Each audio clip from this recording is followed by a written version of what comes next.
Hey there, Bobcat family. Hope we've had a great first week of the school year here at Battlefield High School. I just wanted to make a quick video to talk about our. Oh, hang on one second. I'm sorry. Hey, Mom. Yeah, I'm at work. Yeah, I'm doing a thing. I'm doing a thing for work. Yeah, and yes, I had breakfast this morning. Yeah, a real breakfast.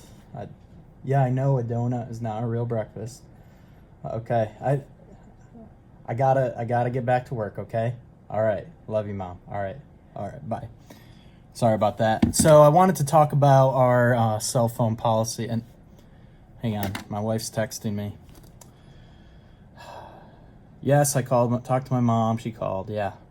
Yes, I will definitely watch Bachelor in Paradise with you later. Okay. All right. Love you. Okay. Bye. All right. I'm sorry. Apologize for that. So I want to talk about our cell phone policy. And hang on, somebody is DMing me on Insta.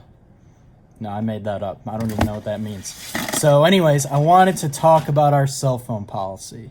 And we've had a policy in place where, cell phones were kind of changed classroom to classroom. Now we're just trying to do kind of a default kind of blanket policy that still allows teachers the freedom to allow cell phones in their classroom. And I wanted to explain that.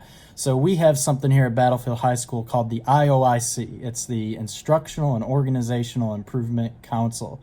And that group does work to determine things that could make instruction in the classroom better and take away distractions.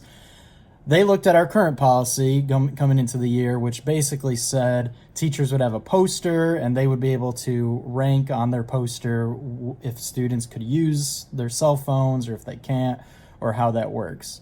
What they asked is for a slight tweak to that policy, which I think is a meaningful policy, a meaningful change, although it's a small one, that I think kind of clarifies it for everyone.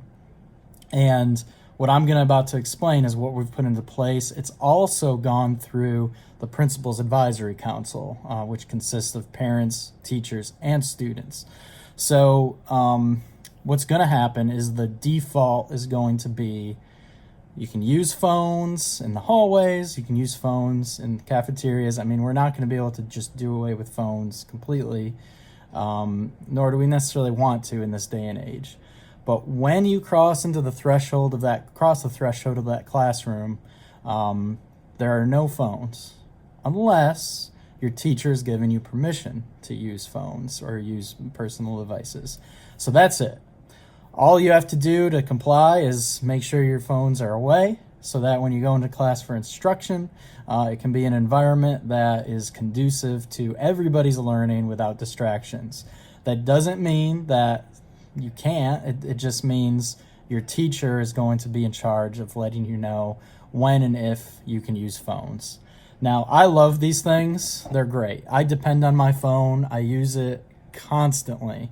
And there's a lot of great applications for the technology, for instruction, and for education, and we're definitely using those things.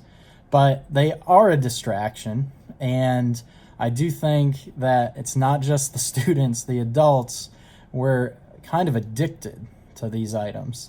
It's okay to put the phones away and focus on what's going on in the classroom.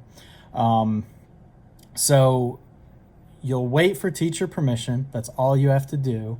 If you do violate and you're using your phone and it's not an authorized time to use it, teachers will send a referral. They'll contact parents and administrators simultaneously. That does carry a consequence of a 2-hour detention.